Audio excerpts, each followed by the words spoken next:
Thank you, Jesus. Thank you, Jesus. Thank you, God, for giving us the victory over fear. Thank you for fighting the battle for us and giving us the victory over life. With that, we can experience life in all its fullness. Thank you, Jesus. Thank you, Jesus. In the name of Jesus, we pray. Amen. Amen. Amen. Amen. Amen. Happy Sunday, all. You can all be seated.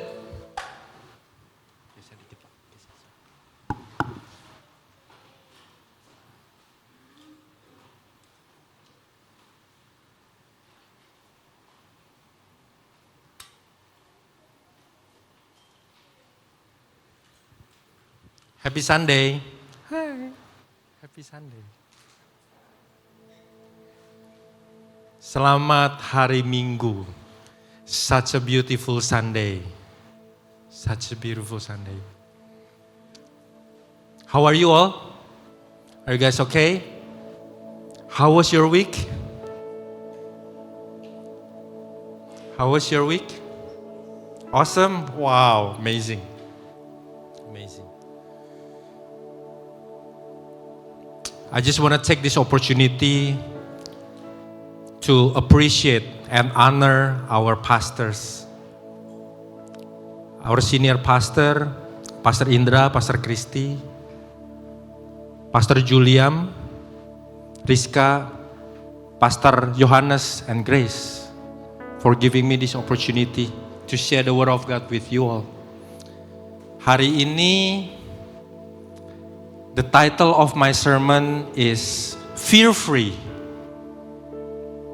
Fear Free. Awalnya mau kasih nama Fear No More, tapi nggak ada hubungannya sama Fear No More Retreat. So it's Fear Free. Fear Free. Hari ini kita mau lihat dari cerita Gideon dan bagaimana di dalam hidupnya dia experience kasih Tuhan in such a way that he lives a fear-free life. Dan itu yang kita mau get dari cerita Gideon hari ini. Amin, saudara. Next kita lihat ayatnya.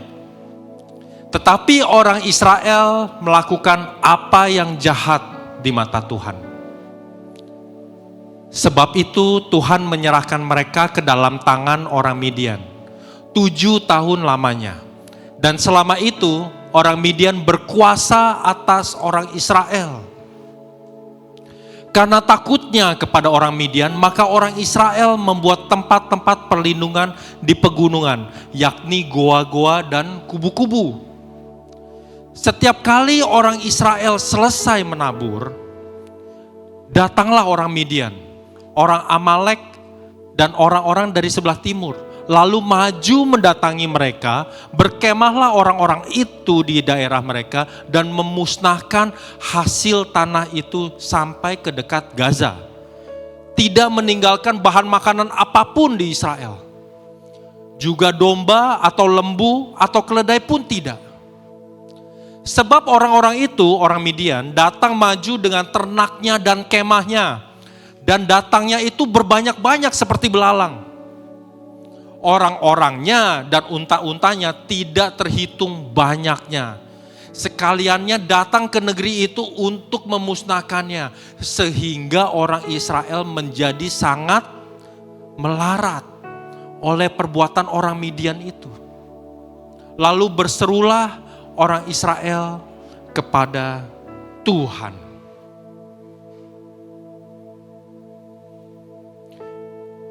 Ini adalah cerita Gideon. Gideon hidup di zaman Israel sudah memasuki tanah perjanjian.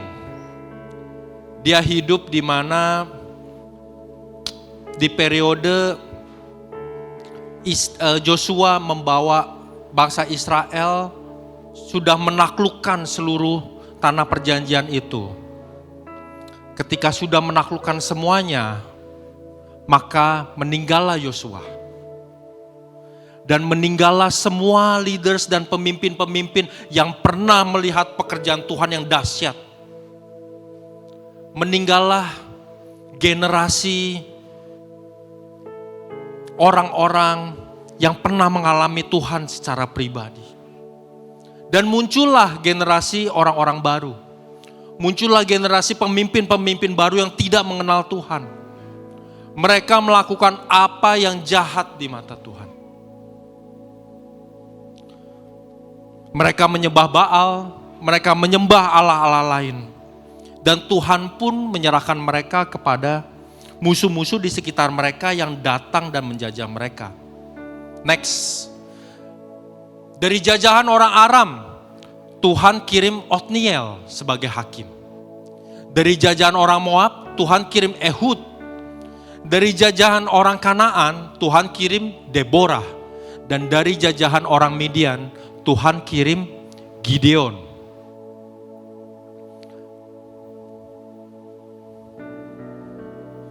Jadi di dalam cerita Gideon yang tadi baru kita baca,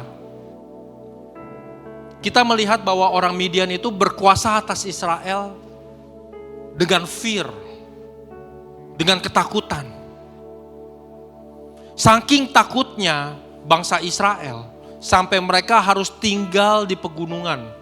Mereka harus tinggal di goa-goa dan bikin kubu-kubu. Mereka saking ketakutannya, mereka tidak bisa hidup apa adanya. Dan bangsa Midian itu tiap kali datang ketika bangsa Israel sudah menabur. Belum menuai, baru menabur. Mereka sudah datang untuk menghancurkan segala pekerjaan bangsa Israel. They came to destroy and to destroy segala pekerjaan bangsa Israel. Bangsa Israel menjadi sangat melarat oleh perbuatan bangsa Midian. Dan bangsa Israel seperti biasa berteriak sama Tuhan. Dan Tuhan mendengar dan mengirimkan Gideon. Beginilah ceritanya. Next. Kemudian datanglah malaikat Tuhan dan duduk di bawah pohon terbantin di Ofra, kepunyaan Yoas orang Abiezer itu. Sedang Gideon, anaknya, mengirik gandum dalam tempat pemerasan anggur. Agar apa? Agar tersembunyi bagi orang Midian. Malaikat Tuhan menampakkan diri kepadanya dan berfirman kepadanya demikian. Tuhan menyertai engkau ya pahlawan yang gagah berani. Jawab Gideon kepadanya, Tuanku, jika Tuhan menyertai kami, mengapa semuanya ini menimpa kami? Di manakah segala perbuatan-perbuatannya yang ajaib yang diceritakan oleh nenek moyang kami kepada kami? Ketika mereka berkata, bukankah Tuhan telah menuntun kita keluar dari Mesir, tetapi sekarang Tuhan membuang kami, menyerahkan kami ke dalam cengkeraman orang Midian. Lalu berpalinglah Tuhan kepadanya dan berfirman, pergilah dengan kekuatanmu dan selamatkan orang Israel dari cengkeraman orang Midian. Bukankah aku mengutus kamu? Sama seperti orang Israel yang ketakutan, live in fear. Mereka tinggal di goa-goa. Gideon pun mengirik gandum di tempat yang tidak seharusnya. Dia mengirik gandum di tempat pemerasan anggur. Tujuannya apa? Tujuannya supaya dia bersembunyi. The Bible says supaya dia bersembunyi dari orang Midian. Dia ketakutan. Dan di dalam ketakutannya pun dia bertanya, kalau Tuhan menyertai kami, mengapa semua ini terjadi? Di mana pekerjaan-pekerjaan Tuhan yang begitu ajaib yang diceritakan oleh nenek moyang kami?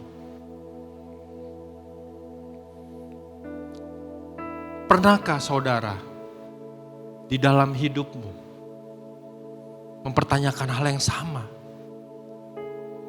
Kalau Tuhan beserta dengan saya, mengapa semua ini terjadi dalam hidup saya? Kalau Tuhan beserta dengan saya, kenapa orang yang saya percaya mengkhianati saya, menusuk dari belakang?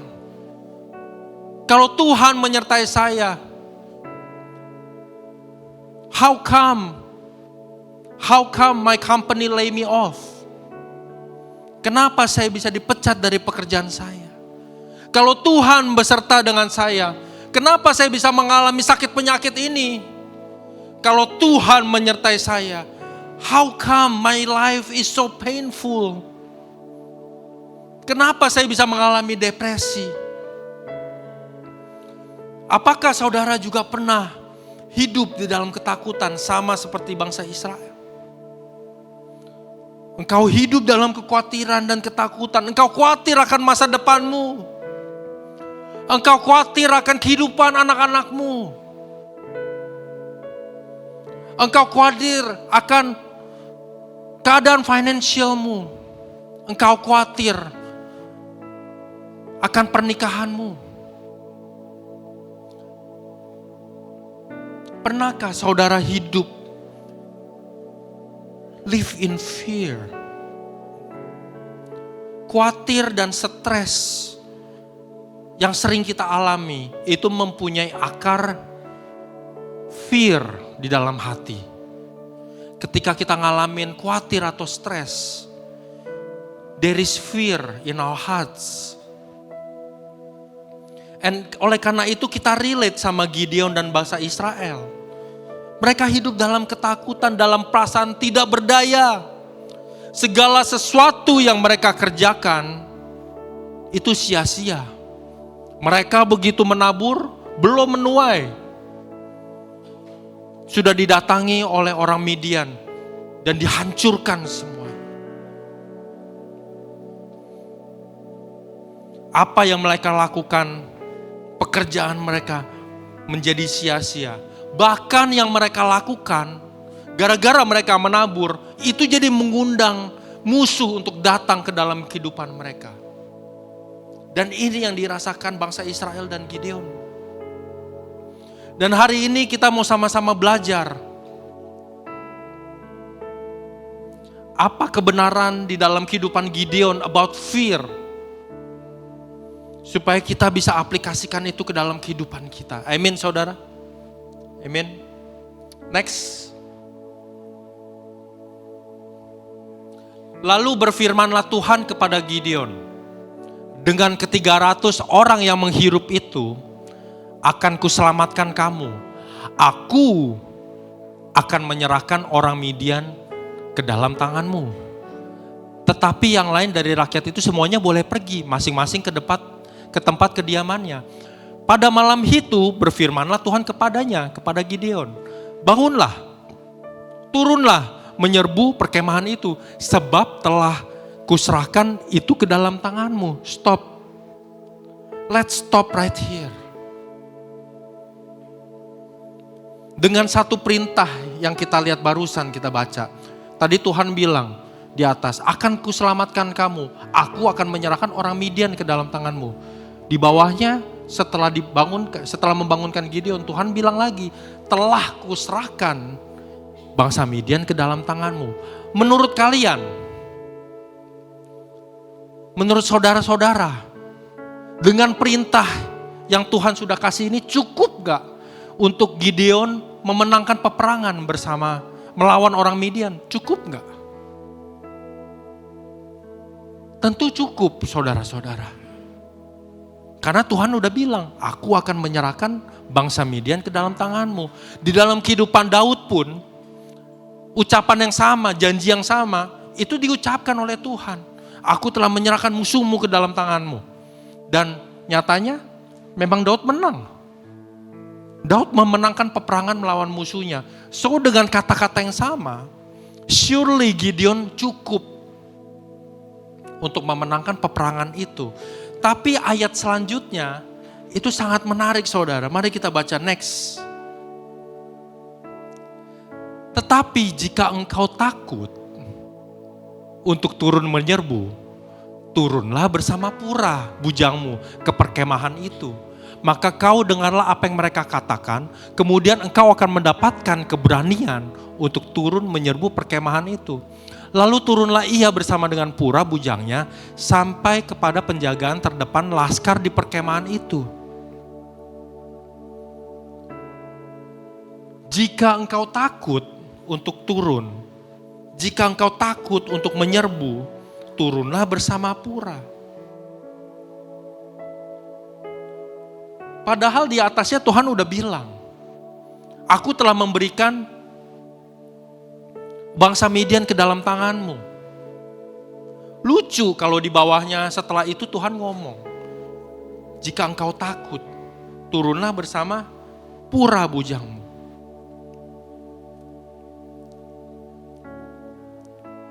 Kenapa ya? Kenapa Tuhan harus ngomong seperti itu? It's because of one simple truth. Karena Tuhan tahu di dalam hati Gideon masih ada ketakutan yang begitu besar. Walaupun dia berjanji sama Gideon, aku telah menyerahkan bangsa Midian ke dalam tanganmu. Tapi dia tahu dalam hati Gideon masih ada ketakutan. So I want us to know today that God knows exactly where your position is at this moment. Tuhan tahu persis posisimu di mana pada saat ini. Tuhan tahu struggle apa yang kau alami hari ini. Tuhan tahu apa yang membuatmu kecewa, membuat kau sedih. What keeps you awake at night? Tuhan tahu. God knows your position. God knows exactly where you are at this moment. Tuhan tahu hatimu sedang bergumul apa. Harapanmu apa. Apa yang kamu rasa pada saat ini.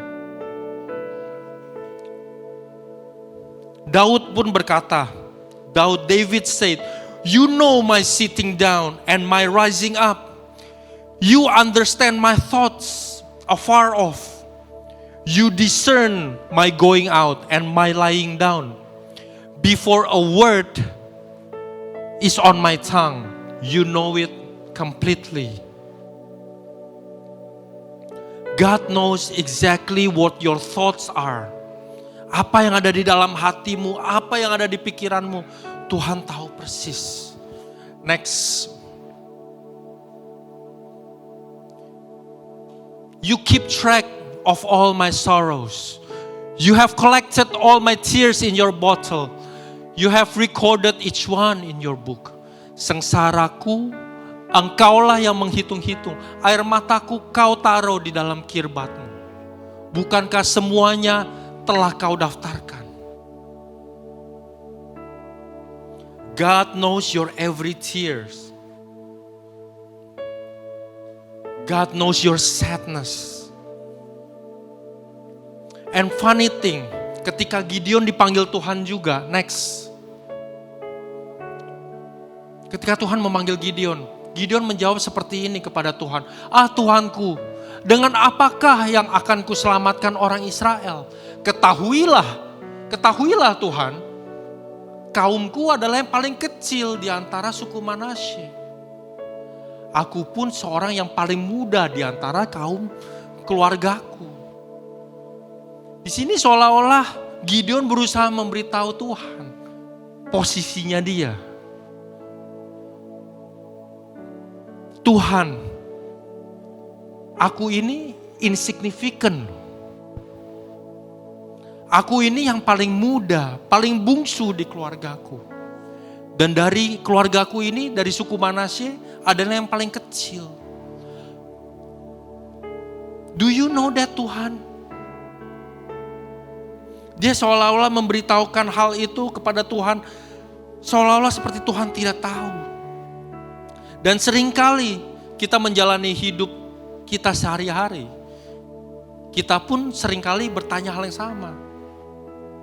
God, do you know my struggles every day? Do you know the project yang saya sudah fight untuk berbulan-bulan, akhirnya stuck, tidak dibayar? Do you know Tuhan, kalau aku tinggal di BSD, kerja di SCBD, setiap hari bolak-balik 4-5 jam Tuhan. Pulang udah malam masih harus ngajarin anak. Every single day is like that. Do you know Tuhan?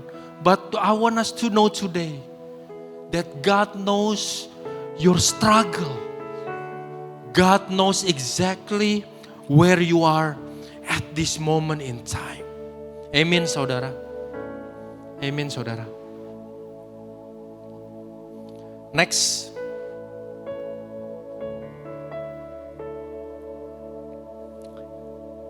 Tuhan bilang sama Gideon, tetapi jika engkau takut untuk turun menyerbu, turunlah bersama Purah, bujangmu ke perkemahan itu.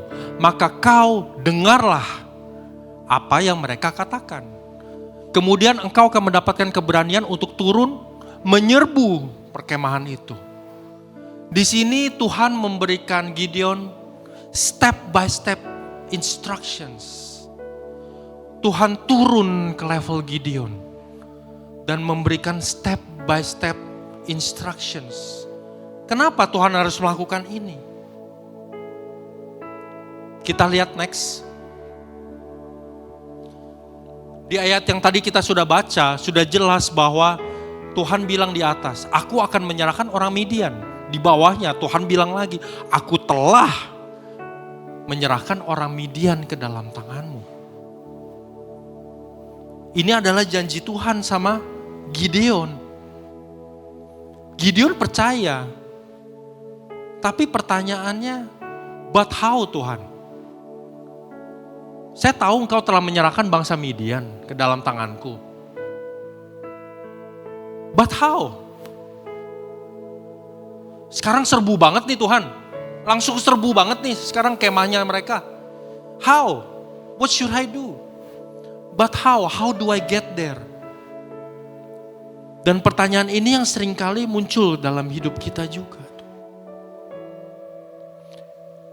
Kita percaya Tuhan datang, Tuhan mati, dan bangkit lagi untuk memberi kita hidup. Hidup, life in all its fullness. Tapi di depan saya Tuhan, bisnisku hampir bangkrut. Tapi di depan saya orang tua saya sakit Tuhan. Di depan saya anak saya gak baik-baik aja. Pernikahan saya gak baik-baik aja Tuhan. How am I supposed to experience life in all its fullness? But how Tuhan? But how? Itu pertanyaan yang sering kita lontarkan sama Tuhan juga. Sama seperti Gideon. Tetapi whenever ada pertanyaan but how, Tuhan turun. God stoop down to our level. In Gideon's but how, God stooped down to Gideon's level and give him step by step instructions. Step by step instructions. So Gideon's victory is a story of God stooping down. Dari jajahan bangsa Aram, bangsa Israel berteriak, Tuhan stoop down, God stoop down, dan mengirimkan Othniel. Dari jajahan bangsa Moab, Israel berteriak, and God stoop down, dan mengirimkan Ehud. Dari jajahan bangsa Kanaan, bangsa Israel berteriak, dan God stoop down, mengirimkan Deborah. So God di dalam throughout perjanjian lama banyak sekali cerita-cerita tentang God stooping down. God stooped down in Israel's life. God stooped down to Gideon's level to give him step by step instruction. Aren't you glad, church, that you have a God that stooped down? He is the God that stooped down. When you are lost, He stooped down. When you lost your mind, He stooped down. When you cry at night, He stooped down. When you are sick, He stooped down. When you're almost bankrupt, He stooped down. When you lost your family, He stooped down. When you don't know what to do, He stooped down. When your family is sick, He stooped down. I wish I have a witness here that has seen God stooping down in your life. Mari kita berikan kemuliaan bagi Tuhan. God stooped down. Bahkan di seluruh Injil, seluruh Gospel talks about God stooping down. Jesus is God stooping down. Alkitab berkata bahwa Yesus tidak menganggap kesetaraannya dengan Allah itu sesuatu yang harus dipertahankan. Yesus mengosongkan dirinya. Yesus mengambil rupa sebagai hamba. Jesus is God stooping down.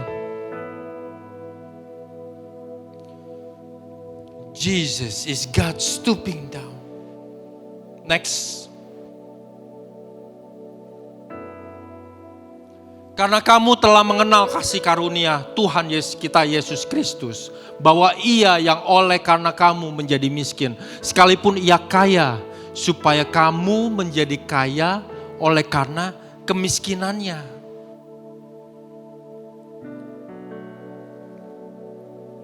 Tuhan tahu bahwa kita di dalam menjalani hidup kita antara gap kita yang sekarang dengan janji Tuhan.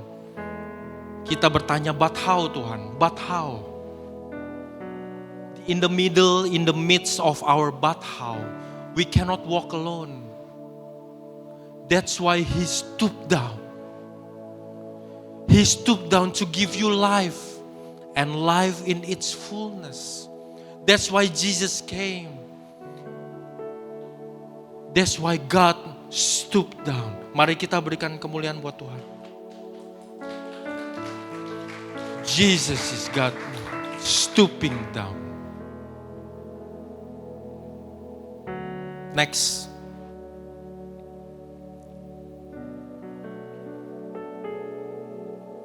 Di dalam kasih tidak ada ketakutan. Kasih yang sempurna melenyapkan ketakutan. Sebab ketakutan mengandung hukuman atau torment. Dan barang siapa takut, ia tidak sempurna di dalam kasih. Ada translation dalam bahasa Inggris bilang, if we are afraid, this shows that we have not fully experienced His perfect love. Kita mengasihi karena Allah lebih dulu mengasihi kita. Kata kasih yang ada di ayat ini semuanya di trace back dalam bahasa asli adalah agape. Mari kita baca dari dalam, kalau kita ganti semua kata kasih dengan agape. Di dalam agape tidak ada ketakutan. Agape yang sempurna melenyapkan ketakutan. Sebab ketakutan mengandung hukuman atau torment. Dan barang siapa takut, ia tidak sempurna di dalam agape. If we are afraid, this shows that we have not fully experienced His agape. Jadi kasih yang sempurna yang di sini itu bukan dengan kekuatan kita sendiri. Wah, kalau kita ditusuk orang dari belakang, orang lain jahat sama kita, kita gak boleh bales. Sempurna, kasih kita harus sempurna, sempurna. Bukan itu yang dimaksud di ayat ini. Tapi kalau ada ketakutan, artinya we have not fully experienced agape love, His love.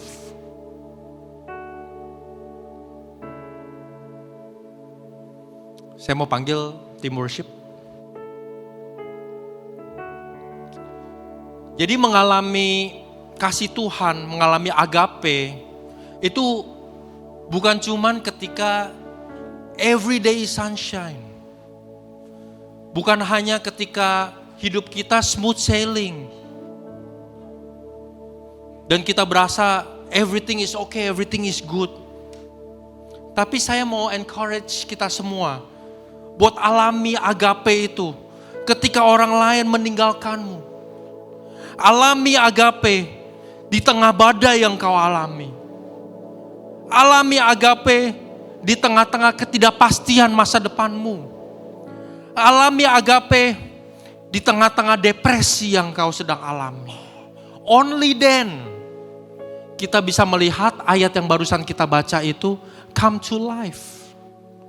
Karena kalau kehidupan kita lagi smooth sailing, kehidupan kita lagi lancar, semuanya baik-baik saja, tidak mungkin ada ketakutan di dalam hidup kita.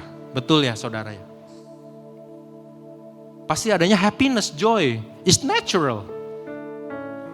Tapi ketika ada badai, ada tantangan, ada challenges, muncul ketakutan, justru itu kita harus alami.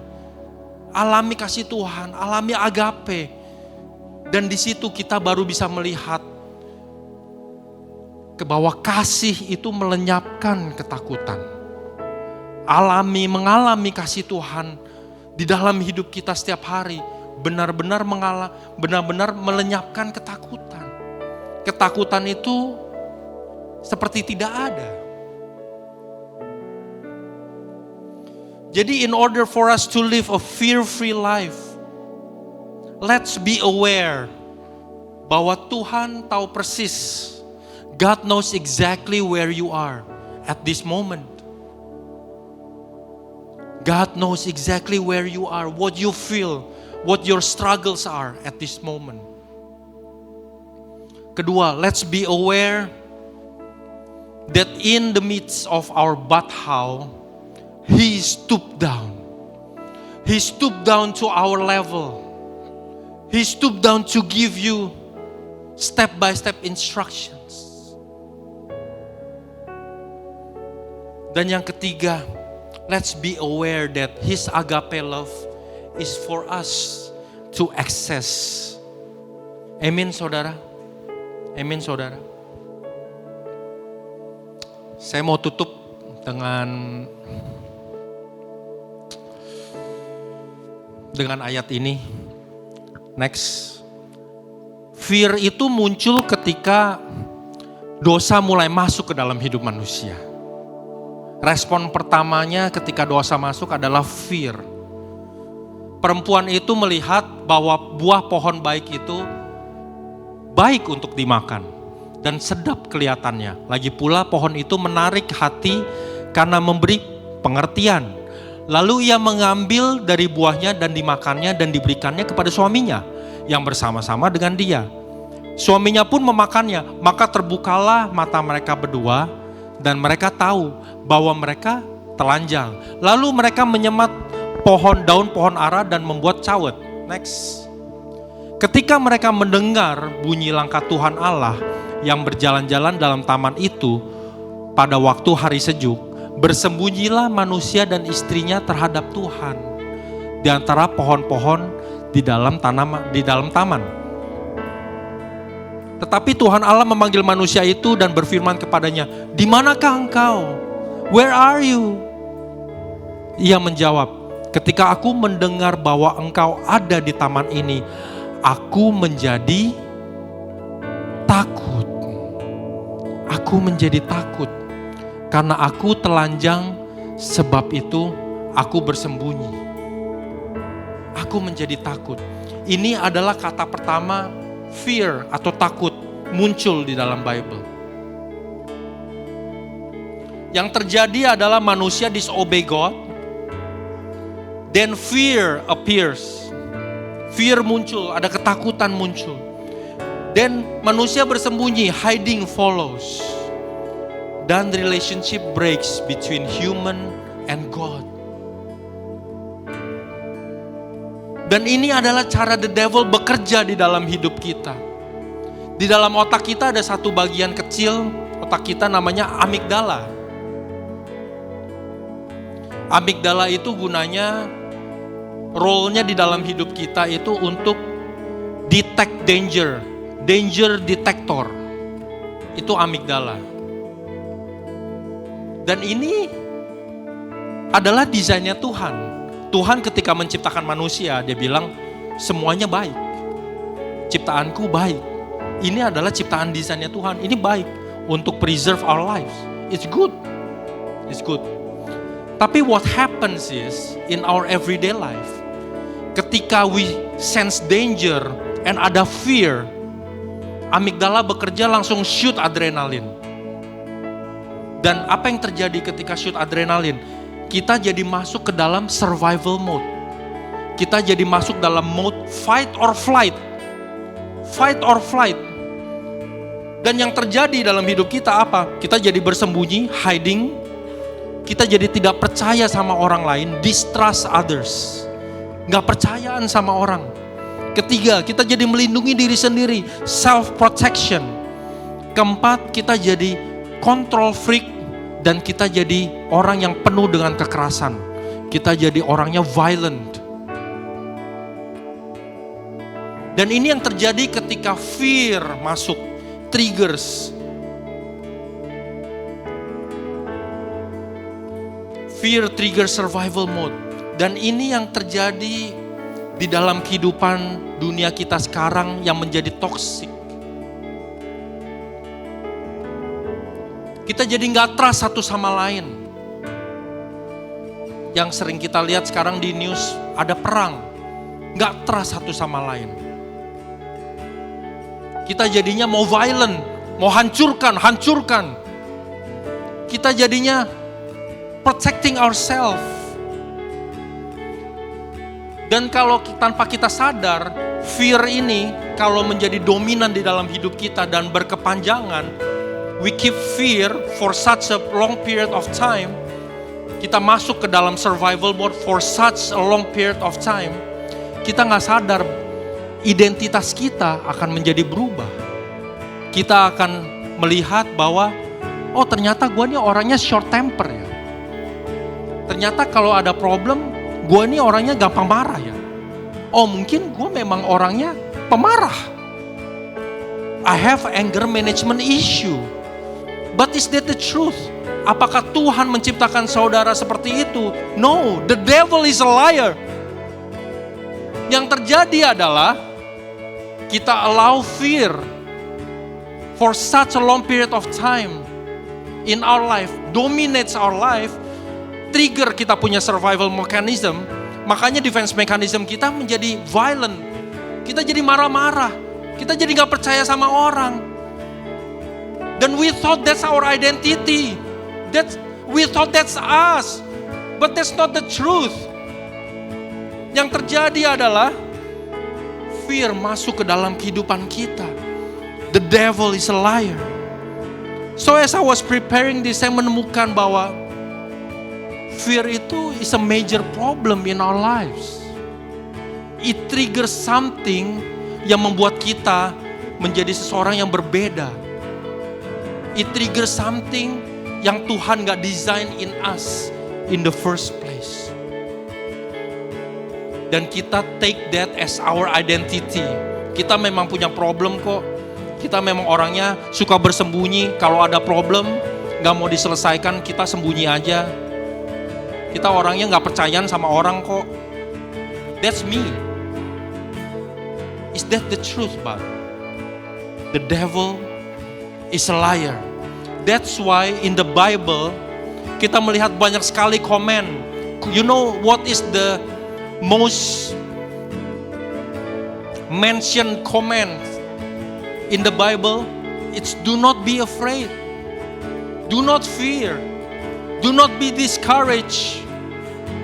Itu adalah komen dari Tuhan yang paling sering diucapkan di Bible dari perjanjian lama sampai perjanjian baru.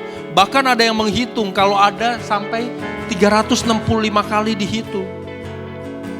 365 kali banyaknya disebutkan kata do not fear, do not be discouraged.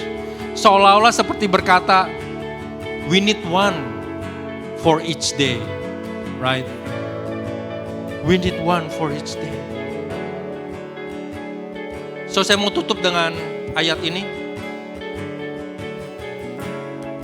Sebab Allah memberikan kita bukan roh ketakutan, melainkan roh yang membangkitkan kekuatan, kasih, dan ketertiban. For God has not given us a spirit of fear, but of power and of love and a sound mind. In the name of Jesus. Let's live a fear-free life in Jesus' name. I want to invite everybody to stand up. Come on, let's worship God.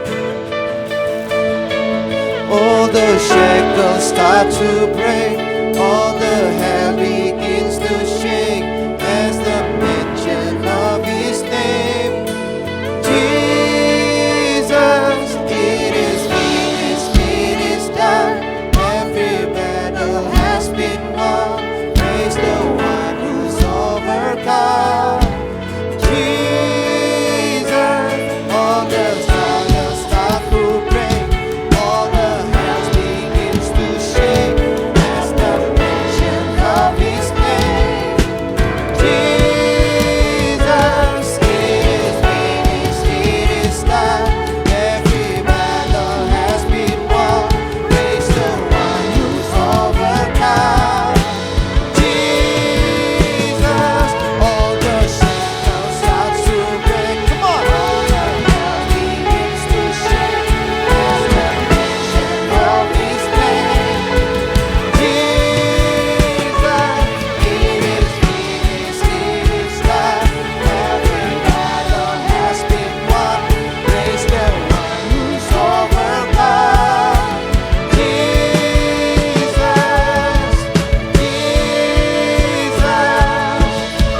God is fighting for us. God is fighting for us. Let's lift up our hands. He has won the battle. Heaven and what's more. There's nothing that He cannot do. He is alone. God is fighting for us. He has won the battle. Heaven and what's more. Almighty and all-powerful. All the shackles start to break. All the hell begins to shake as the mention of His name. Jesus, it is finished, it is done. Every battle has been won. Praise the one who's overcome. Sing it again, sing it again. All the shackles start to break, all the hell begins to shake as the mention of His name. Jesus, it is finished, it is done. Every battle has been won. Praise the one who's overcome. Jesus,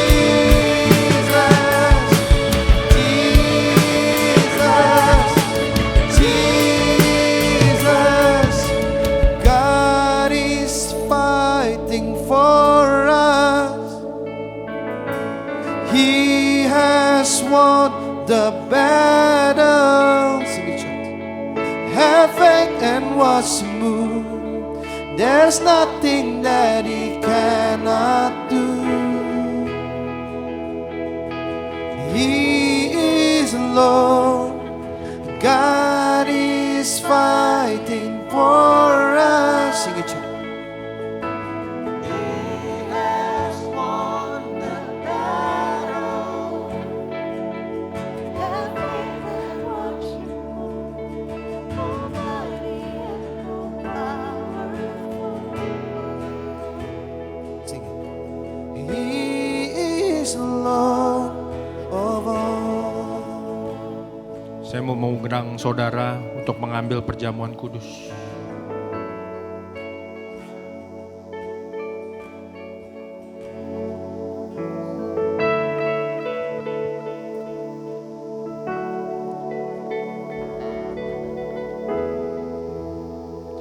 Yang ada di tangan saudara, roti dan anggur, bukan hanya sebuah snack, tapi ini adalah simbol of God stooping down in your life. Ketika saudara bertanya, but how? Remember this. Remember this bread. Bahwa oleh bilur-bilurnya, dia memberikan kita keutuhan. Mari kita makan ini. In the name of Jesus.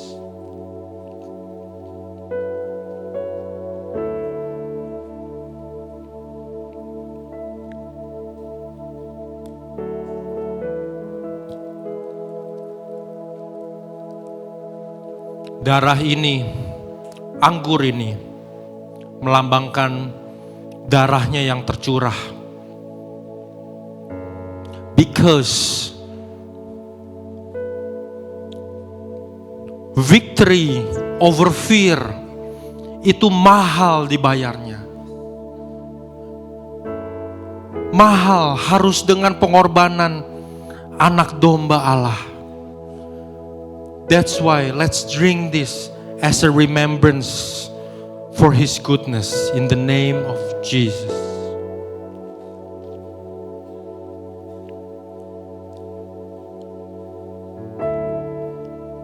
Thank you Tuhan. Thank you for such a promise. Thank you for giving us victory over fear, that we can live, we can have a life in all its fullness. In the name of Jesus we pray. Amen, amen, amen, amen.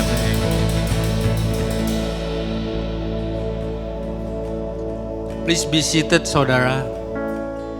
Please be seated. Hari ini saya sekalian mau membawakan beberapa pengumuman. Yang pertama adalah tithe and offering. And this is our opportunity to give back to the church and to declare bahwa 90% yang kita terima, yang kita enjoy in our life, itu lebih baik daripada 100%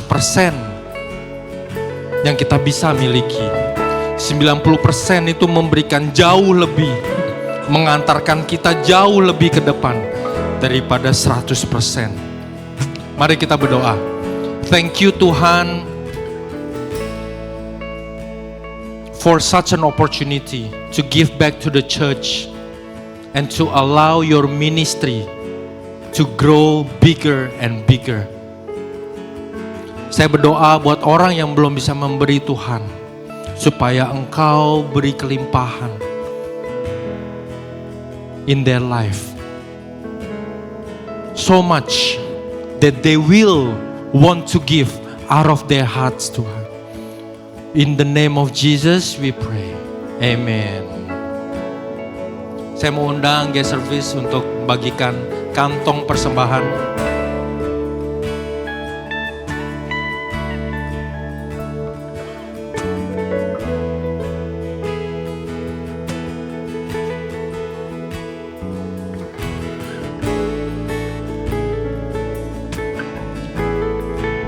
Next. If you have prayer requests atau praise report, please do scan the QR code. Tolong scan dan diisi. Kita mau sama-sama mendoakan saudara dan kita mau sama-sama celebrate apa yang saudara sedang celebrate saat ini. Hal-hal baik yang saudara terima, breakthrough yang saudara rasakan saat ini. Mari kita enjoy mari kita rayakan sama-sama. You are not alone. We are in this together. So kalau saudara ada prayer, please do share with us. Let's pray over it together. Amin saudara. Next, dari TC Kids ada bikin video untuk mothers. Let's watch it.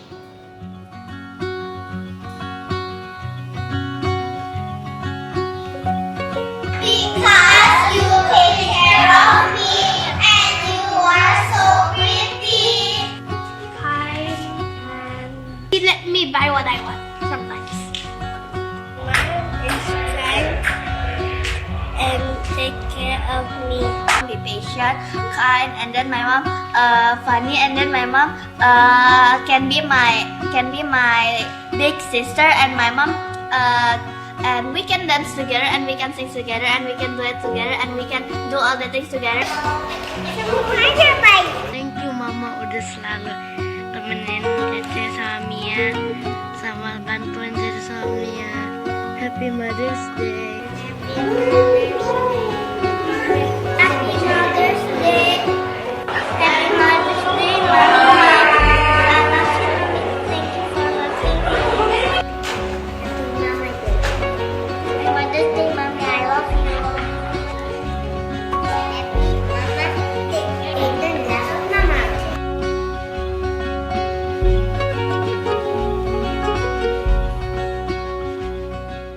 Happy Mother's Day, Happy Mother's Day, Happy Mother's Day, Happy Mother's Day.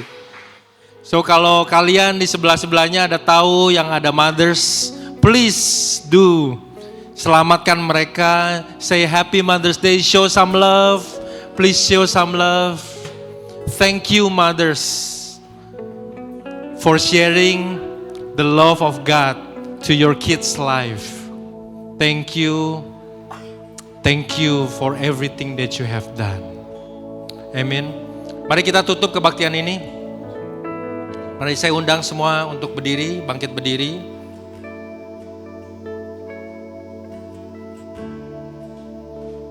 Saya mengundang saudara untuk buka kedua tangan saudara. Hari ini saya represent the pastors to give all of you blessings. Pulanglah membawa berkat. The Lord bless you. The Lord keep you. He shines His face upon you and be gracious to you. He lift up His countenance upon you and give you peace. In Jesus' name. Amen, amen, amen, amen. Happy Sunday everyone, happy Sunday.